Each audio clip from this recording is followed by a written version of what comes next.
Pete, is Elliot your imaginary friend? What's imaginary? Well, it's where you make someone up in your head so that you have someone to talk to. It keeps you from being lonely. I grew up loving classic Disney movies, and I sat down to start writing this one. There was no sense of like wanting to try to rock the boat. I wanted to make a movie that honored the tradition of those and to functioned alongside all the ones that I grew up loving. I mean, Pinocchio was the very first movie I ever went to see. I loved all the live action movies in the 80s that were so weird and strange, but nonetheless still fit in that box. And the original Pete's Dragon was part of that, and I really wanted to participate in that tradition, and there was no need to sort of reinvent the wheel of when that wheel's functioning perfectly well already. Are you my imaginary friend too? I'm real. So is Elliot. Elliot is sort of a fulcrum upon which Pete's story can pivot.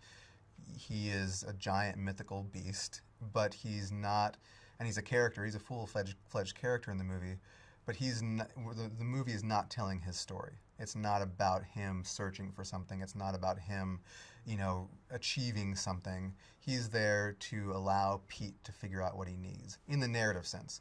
When you're watching the movie, of course, you're hopefully very caught up in his emotions, and you think of him as a character. You looking for something? Oh, you scared me. Why aren't you asleep? Well, the same reason you're not, I suppose. I guess you heard about the boy. I did. Word travels fast in this town. How long has he been out there? 6 years.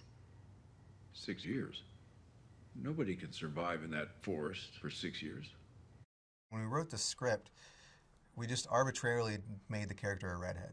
That was just something we put in the script, and it stuck. And we started to think, who would be the right actress for this part, and I instantly thought of her. When I went to the studio, with my lookbook of images, I had her picture there for an example of who would be great to play Grace, and it was as simple as sending her the script. There was I didn't have to luckily put on a dog and pony show.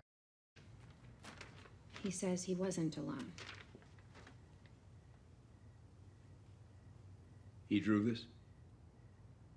He says it's his friend from the forest. And it reminded me of... I know what it reminded you of. That one? Because working with him was just, what's there to say? He's Robert Redford. He's a legend, and to have him in your movie is just quite an honor, and helps cement the film into a certain, it gives it a certain quality that it wouldn't have otherwise because of his presence in the movie, and that's something I don't take lightly.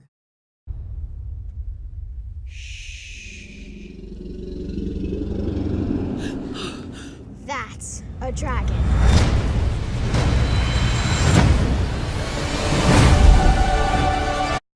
New Zealand was the perfect place to film Pete's Dragon because it feels timeless in the same way that the movie does. It doesn't feel like it belongs to any specific era. You can walk outside, walk 50 feet down the road and feel like you're in the middle of a forest that's been around since the beginning of time.